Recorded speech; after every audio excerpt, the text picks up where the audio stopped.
Dear viewers, আপোনালোক সকলোকে ভিডিঅ'টোলৈ স্বাগতম জনাইছোঁ। আজি ভিডিঅ'টোত অসম চৰকাৰৰ মাননীয় শিক্ষামন্ত্ৰী ডক্টৰ ৰণোজ পেগু ডাঙৰীয়াই অট'মেটেড SMS এবচেণ্টিজম এলাৰ্ট ছিষ্টেমৰ জৰিয়তে অসমৰ চৰকাৰী বিদ্যালয়ৰ ছাত্ৰ ছাত্ৰীৰ পিতৃ মাতৃসকলক তেওঁলোকৰ সন্তান 5 দিনতকৈ বেছি বিদ্যালয়ৰ পৰা অনুপস্থিত হৈ থাকিলে যি SMS বা মেছেজ দিয়াৰ ব্যৱস্থাৰ কথা কৈছে, তাৰ ওপৰত এটি সৰল ব্যাখ্যা আপোনালোকে বুজি পোৱাকৈ আগবঢ়াবলৈ বিচাৰিছোঁ। ভিডিঅ'টো স্কিপ নকৰাকৈ সম্পূৰ্ণ চাব, তেতিয়া কিছু কথা আপোনালোকো অৱগত হ'ব পাৰিব। ডিয়াৰ ভিউৱাৰ্ছ, অভিভাৱক বা পিতৃ মাতৃসকল শংকিত হোৱাৰ কোনো কাৰণ দেখা নাই। চাওঁ আহক, মাননীয় শিক্ষামন্ত্ৰী ডক্টৰ ৰণোজ পেগু ডাঙৰীয়াই ছ'চিয়েল মিডিয়াৰ যোগে কি কৈছে। তেখেতে কৈছে, আজি সমগ্ৰ শিক্ষা অসমৰ কাৰ্যালয়ত ছাত্ৰ ছাত্ৰীৰ বিদ্যালয়ত অনুপস্থিতিৰ বাৰ্তা শ্ৰেণী শিক্ষক আৰু অভিভাৱকলৈ প্ৰদানৰ এক সুসংহত ব্যৱস্থা অট'মেটেড SMS এবচেণ্টিজম এলাৰ্ট ছিষ্টেমৰ শুভ উদ্বোধন কৰোঁ।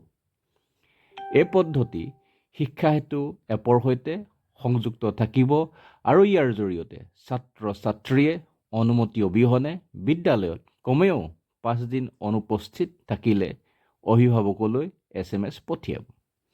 ৰাজ্যৰ বিদ্যালয় শিক্ষাত এনে এক সংযোজনৰ বাবে সমগ্ৰ শিক্ষা অসমৰ শলাগ লৈছোঁ। ডিয়াৰ ভিউৱাৰ্ছ, শংকিত নহ'ব। আচলতে চৰকাৰী বিদ্যালয়ত ছাত্ৰ ছাত্ৰীৰ ড্ৰপ আউট ৰেট কমাবৰ বাবে সমগ্ৰ শিক্ষা অসমৰ তত্বাৱধানত এই ব্যৱস্থা আৰম্ভ কৰিব বিচৰা হৈছে। মন্ত্ৰী ডাঙৰীয়াৰ কথাত এটা বিষয় স্পষ্ট যে একেৰাহে 4 দিন বিদ্যালয়ত অনুপস্থিত হৈ থকালৈকে কোনো ধৰণৰ মেছেজ SMS শ্ৰেণী শিক্ষক বা অভিভাৱকলৈ নাহে। অৰ্থাৎ একেৰাহে 5ম দিনাও বিদ্যালয়ত অনুপস্থিত থাকিলে তেনে ছাত্ৰ ছাত্ৰীৰ অভিভাৱক আৰু শ্ৰেণী শিক্ষকৰ মোবাইললৈ SMS আহিব। সেইটো খাটাং। ইয়াত SMS আহিব বুলিহে কৈছে, শ্ৰেণী শিক্ষক বা অভিভাৱকৰ পৰা ৰিপ্লাই বা ৰেছপন্স বিচাৰিবনে নাই সেই কথা কিন্তু কোৱা হোৱা নাই। মাজতে কওঁ, ডিয়াৰ ভিউৱাৰ্ছ, ভিডিঅ'টো ভাল পালে লাইক কৰিব আৰু আপোনালোকৰ লগৰসকলৰ লগত শ্বেয়াৰ কৰিব আৰু এনেকুৱা ইনফৰ্মেটিভ ভিডিঅ' আগলৈ পাই থাকিবলৈ হ'লে চেনেলটোৰ কাষতে থকা বেল আইকনটো টাচ কৰি চেনেলটো ছাবস্ক্ৰাইব কৰিব। Thank you. এতিয়া আমি আহিছোঁ, প্ৰশ্ন হয়, ছাত্ৰ ছাত্ৰীয়ে বিদ্যালয়ত সদায় উপস্থিত থাকিব লাগিব নেকি? ইয়াৰ উত্তৰটো ন', মানে তেনে নহয়। কেতিয়াবা কিছুমান জেনুইন কাৰণ, যেনে শাৰীৰিক স্বাস্থ্যজনিত কাৰণত, ঘৰ বা পৰিয়ালত অনুষ্ঠিত হোৱা মাংগলিক সামাজিক অনুষ্ঠানত উপস্থিত থকাৰ বাবে বা কেতিয়াবা পিতৃ মাতৃৰ বেমাৰ আজাৰৰ বাবে ছাত্ৰ বা ছাত্ৰী এগৰাকী বিদ্যালয়ত উপস্থিত থাকিব নোৱাৰাটো এটা সাধাৰণ কথা। এনেবোৰ কাৰণত যদি কেতিয়াবা এদিন বা দুদিন বিদ্যালয়ত কোনো ছাত্ৰ ছাত্ৰী অনুপস্থিত থাকে, তেতিয়া তেওঁলোকৰ অভিভাৱকলৈ কোনো ধৰণৰ SMS প্ৰেৰণ কৰা নহ'ব।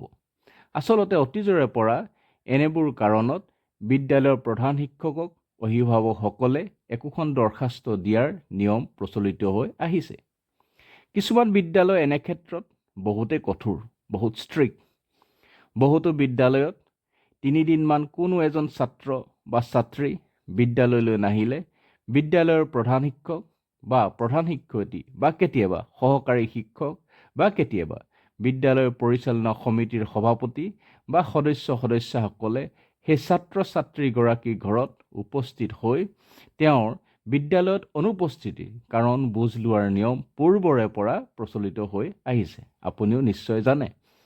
যদিহে অভিভাৱকজনৰ এক্টিভ মোবাইল নম্বৰ থাকে, তেতিয়া বিদ্যালয়ৰ প্ৰধান শিক্ষক বা সহকাৰী শিক্ষকসকলে বা শিক্ষয়িত্ৰীসকলে ফোনতেই ছাত্ৰ ছাত্ৰীগৰাকীৰ অনুপস্থিতিৰ কাৰণ বুজ লয়।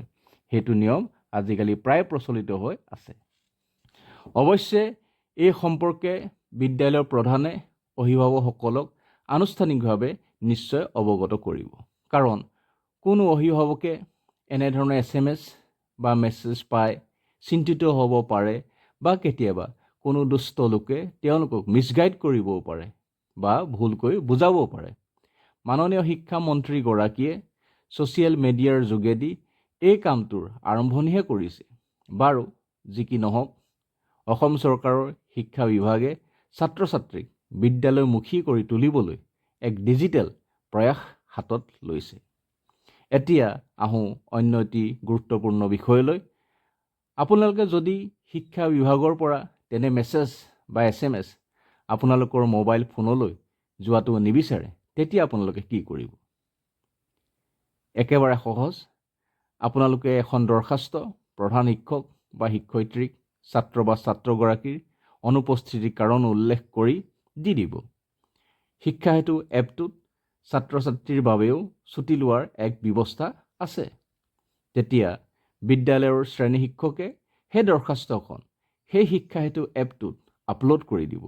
তেতিয়া আৰু অভিভাৱকৰ মোবাইল নম্বৰলৈ মেছেজ বা SMS অহাৰ কোনো কথাই নাহে। এতিয়া অন্য এটি প্ৰশ্নলৈ আহোঁ। অভিভাৱকসকলে ভাবিব পাৰে যে তেওঁলোকৰ মোবাইল নম্বৰ শিক্ষা বিভাগক কোনে দিলে? এইটো এটা জানিবলগীয়া বিষয় বা এটা সাধাৰণ প্ৰশ্ন। বা সমগ্ৰ শিক্ষা অভিযানৰ বিষয়াসকলে কেনেকৈ তেওঁলোকৰ মোবাইল নম্বৰসমূহ পালে? ইয়াৰ উত্তৰটোৰ কাৰণে এতিয়া এই লেটাৰখন আপোনালোকে চাওকচোন।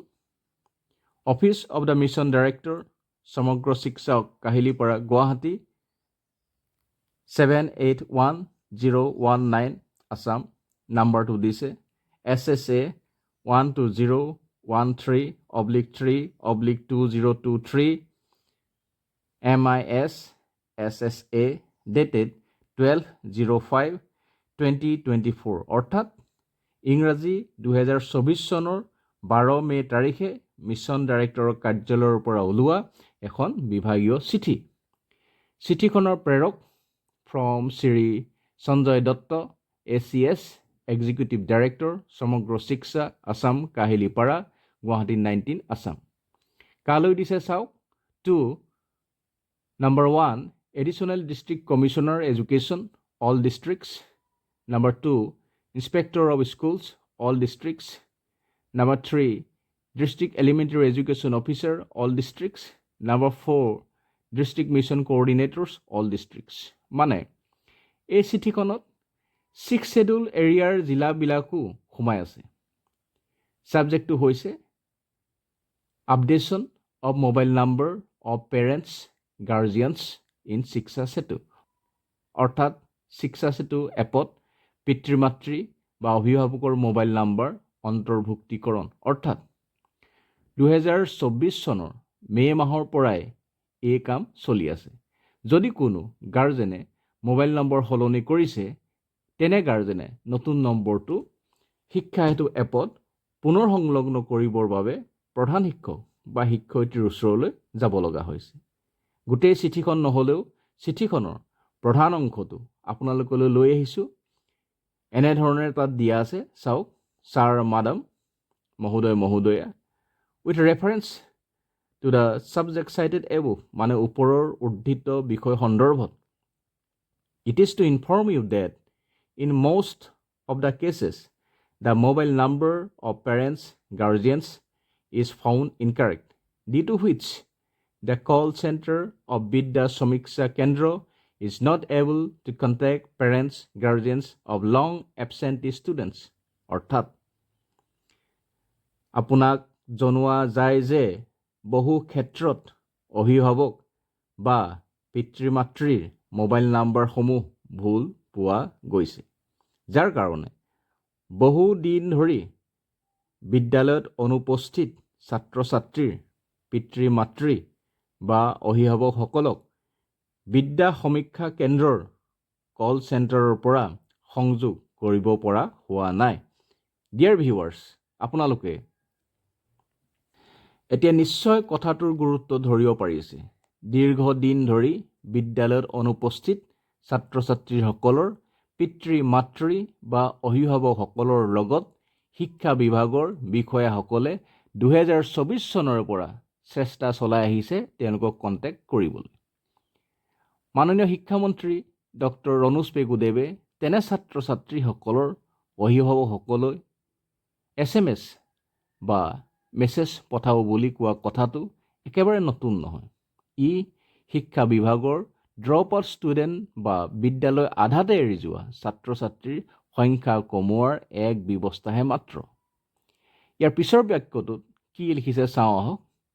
Therefore, it is decided to verify and update the mobile number of parents and guardians of students against each school provided in Shiksha Setu. অৰ্থাৎ সেই মৰ্মে শিক্ষা সেতু এপত থকা প্ৰতিখন বিদ্যালয়ৰ ছাত্ৰ ছাত্ৰীৰ পিতৃ মাতৃ বা অভিভাৱকৰ মোবাইল নম্বৰসমূহ পুনৰীক্ষণ কৰি শিক্ষা সেতু এপত অন্তৰ্ভুক্ত কৰিবলৈ সিদ্ধান্ত লোৱা হৈছে। অৰ্থাৎ তেতিয়াই সকলো অভিভাৱক তথা পিতৃ মাতৃৰ মোবাইল নম্বৰসমূহ বিদ্যালয়ৰ প্ৰধানে পুনৰীক্ষণ কৰি পুনৰ শিক্ষা সেতু এপত অন্তৰ্ভুক্ত কৰিছিল। ইয়াৰ পিছত কি কৈছে চাওঁ আহক। All the CRCC will ensure the updation of mobile number of parents, guardians of students of the schools under the jurisdiction of his her cluster. অৰ্থাৎ CRCC মানে ক্লাষ্টাৰ ৰিচোৰ্চ চেণ্টাৰ কোঅৰ্ডিনেটৰ মানে মণ্ডল সমল কেন্দ্ৰ সমন্বয়কসকলে তেওঁলোকৰ নিজ নিজ এলেকাৰ অধীনত থকা বিদ্যালয়সমূহৰ ছাত্ৰ ছাত্ৰীৰ পিতৃ মাতৃ বা অভিভাৱকসকলৰ মোবাইল নাম্বাৰসমূহ শিক্ষা সেতু এপত অন্তৰ্ভুক্তি সুনিশ্চিত কৰিব। ইয়াৰ জৰিয়তে CRCC সকলৰ ওপৰত এটা অতিকে চিৰিয়াছ দায়িত্ব অৰ্পণ কৰা হৈছে। এই CRCC সকল একোটা ক্লাষ্টাৰ বা মণ্ডলৰ গৰাকী হয়। তেওঁলোকে বিদ্যালয় আৰু খণ্ড প্ৰাথমিক শিক্ষা বিষয়াৰ কাৰ্যালয়ৰ মাজত সমন্বয় স্থাপন কৰে। সেইকাৰণে তেওঁলোকক সমন্বয়ক বোলা হয়। আপোনালোকে কেতিয়াবা দেখিব পাৰে চৰকাৰী বিদ্যালয়সমূহলৈ মাজে সময়ে ছাৰ বা বাইদেউগৰাকী আহি থাকে আৰু বিদ্যালয়ত পাঠদানো কৰে। লগতে শৈক্ষিক দিশত বিদ্যালয়খন কেনেকৈ আগবঢ়াই লৈ যাব পাৰি, বিদ্যালয়খনৰ শৈক্ষিক দিশত কেনেকৈ উত্তৰণ ঘটাব পাৰি তাৰ ওপৰত প্ৰধান শিক্ষককে প্ৰমুখ্য কৰি সকলো শিক্ষক শিক্ষয়িত্ৰীৰ লগত মাজে মাজে আলোচনাত মিলিত হয়। ইয়াত CRCজনৰ সহায়ত বিদ্যালয়ৰ প্ৰধান শিক্ষক বা সহকাৰী শিক্ষকসকলে শিক্ষা সেতু এপটোত অভিভাৱকসকলৰ মোবাইল নম্বৰ অন্তৰ্ভুক্তিকৰণ কামটো কৰিব। ইয়াৰ পিছত কি কৈছে চাওঁ আহক। For this purpose, a special drive shall start from 14 May to 28 May 2024. অৰ্থাৎ ইয়াৰ কাৰণে 14 মে'ৰ পৰা মানে 14 মে'ৰ পৰা 28 মে'লৈ 2024 চনৰ 28 মে'লৈ এক বিশেষ অভিযান আৰম্ভ হ'ব। The edit option on Shiksha Setu has been activated. অৰ্থাৎ শিক্ষা সেতু এপৰ যিটো এডিট অপশ্যন থাকে সেইটো সেই উদ্দেশ্যে খুলি ৰখা হৈছে। মানে যেতিয়াই তেতিয়াই মন গ'লেই অভিভাৱকসকলৰ মোবাইল নম্বৰসমূহ শিক্ষা সেতু এপটোত অন্তৰ্ভুক্ত কৰিব নোৱাৰিব। এক নিৰ্দিষ্ট সময়তে সেই এপটোৰ এডিট অপশ্যনটো খুলি ৰখা হয়। ইয়াৰ পিছৰ পেৰেগ্ৰাফটোত একেখিনি কথাকে উল্লেখ কৰাৰ কাৰণে আজি মই পঢ়িব বিচৰা নাই। শেষত কওঁ, কোনো অভিভাৱকে নিজৰ সন্তান মূৰ্খ বা ভৱিষ্যতে বেকাৰ হোৱাটো নিবিচাৰে। 30-40 বছৰীয়া অভিভাৱকসকলৰ সন্তান চৰকাৰী বিদ্যালয়ত শূন্য মাচুলত মানে সম্পূৰ্ণ বিনামূলীয়াকৈ শিক্ষা আহৰণ কৰি 30 বছৰ বয়সত যেতিয়া কৰ্মঠ হ'ব তেতিয়া বৰ্তমানৰ অভিভাৱকসকলক 70-80 বছৰৰ বৃদ্ধাৱস্থাত সুখ দিবলৈ বা সাহস দিবলৈ সক্ষম হ'ব। অভিভাৱকসকল নিশ্চিন্ত থাকক। প্ৰধান শিক্ষকে সকলো কথা আপোনালোকক বুজাই দিব, সকলো ব্যৱস্থা কৰি দিব যাতে ছাত্ৰ ছাত্ৰীসকল কিবা কাৰণত 5 দিনতকৈ বেছি বিদ্যালয়ত অনুপস্থিত হ'লেও তেওঁলোকলৈ কোনো ধৰণৰ মেছেজ বা SMS নাযায়। তাৰ কাৰণে অভিভাৱকসকলে এখন দৰখাস্ত দিলেই হ'ব আৰু সেই কথাটো নিশ্চয় বিদ্যালয়ৰ প্ৰধানসকলে বুজাই দিব। ভিডিঅ'টো লাইক কৰিব, লগৰসকলৰ লগত শ্বেয়াৰ কৰিব আৰু এনেকুৱা ইনফৰ্মেটিভ ভিডিঅ' পাই থাকিবলৈ হ'লে চেনেলটো ছাবস্ক্ৰাইব কৰিব। Thank you all.